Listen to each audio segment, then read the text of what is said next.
গেল ৭৫ বছরেও এমন বিশাল জলরাশি দেখেনি ঝড় বৃষ্টিতে মৃত্যু, বন্যা, দেখেনি চারিদিকে থই থই পানি আর প্রবল জলের স্রোতের মাঝে বিমান ও জাল চলাচল, দেখেনি এমন স্থবিরতা, এমন থমকে যাওয়া।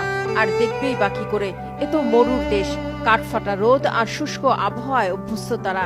কিন্তু গেল প্রায় দুদিনের প্রবল ঝড় আর অবিরাম বৃষ্টিতে এমন প্রলয়নকারী পরিস্থিতি তৈরি হয়েছে বিশ্বের দ্বিতীয় ব্যস্ততম বিমানবন্দর সংযুক্ত আরব আমিরাতের দুবাই আন্তর্জাতিক বিমানবন্দরে। প্রচণ্ড বাতাসের কারণে বিশাল ঢেউয়ের তালে তালে নৌকার মতোই দুলে উঠছে বড় বড় জেট বিমানগুলো।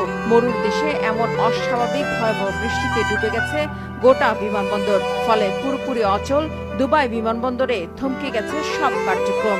কার্যত থমকে গেছে গোটা দুবাই শহর।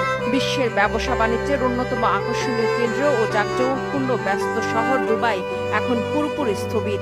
নাজুক এই পরিস্থিতিতে দুবাই বিমানবন্দরে বাতিল করা হচ্ছে একের পর এক ফ্লাইট। মঙ্গলবার থেকে এ পর্যন্ত বাতিল করা হয়েছে ৫০০রও বেশি ফ্লাইট। দুবাইয়ের সবচেয়ে বড় উড়োজাহাজ কোম্পানি এমিরেটাস জানিয়েছে, দুর্যোগপূর্ণ আবহাওয়ার কারণে বৃহস্পতিবার পর্যন্ত তাদের সব ফ্লাইটে যাত্রীদের চেক ইন বন্ধ রাখা হয়েছে। ফ্লাইট বাতিল করেছে ফ্লাই দুবাইও। ভারত বিমান চলাচল কর্তৃপক্ষ জানিয়েছে, ভারত থেকে দুবাইগামী এবং দুবাই থেকে ভারতমুখী অন্তত ২৮টি ফ্লাইট বাতিল করা হয়েছে। ফলে বিমানবন্দরে আটকা পড়েছে হাজারো যাত্রী। শুধু বিমানবন্দরই নয়, আটকা পড়েছে গোটা দুবাই। প্রবল বৃষ্টিতে দ্রুত পানি বেড়ে নদীতে পরিণত হয় সড়কগুলো। ফলে রাস্তায় গাড়ি রেখেই চলে যেতে বাধ্য হন অনেকে। সেখানে খেলনার মতো জলে ভাসতে দেখা গেছে দামি গাড়িগুলোকে। পানিতে তলিয়ে গেছে মেট্রো স্টেশনের ভেতরেও। বিশাল বিশাল ভবনগুলোর সামনেও পানিতে থই থই অবস্থা। মরুর দেশ সংযুক্ত আরব আমিরাতে খুব একটা বৃষ্টিপাত হয় না, কিন্তু ১৯৪৯ সালের পর এবারই সবচেয়ে বেশি বৃষ্টিপাত রেকর্ড করা হয়েছে। মঙ্গলবার ২৪ ঘন্টায় রেকর্ড ২৫৪ মিলিমিটার বৃষ্টিপাত হয়েছে। জলবায়ু পরিবর্তনের কারণে আবহাওয়ার খামখেয়ালিপনায় এমন নজিরবিহীন পরিস্থিতি দুবাইয়ে।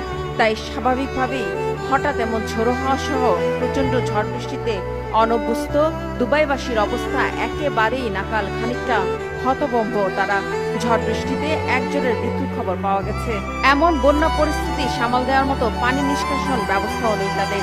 তাই তৈরি হয়েছে বন্যা আর জলাবদ্ধতা। মরুর দেশে এমন আবহাওয়ায় প্রশ্ন উঠতে শুরু করেছে বৈশ্বিক উষ্ণতা আর তার জেরে সার্বিক জলবায়ু পরিবর্তন নিয়ে। সংযুক্ত আরব আমিরাতের আবহাওয়া বিভাগ দুবাই ছাড়াও আবুধাবি এবং শারজাতেও ভারী বৃষ্টি ও ঝড়ের আভাস দিয়েছে। সংযুক্ত আরব আমিরাত ছাড়াও ওমান, বাহরাইন, কাতার ও সৌদি আরবেও তীব্র বৃষ্টিপাত হচ্ছে।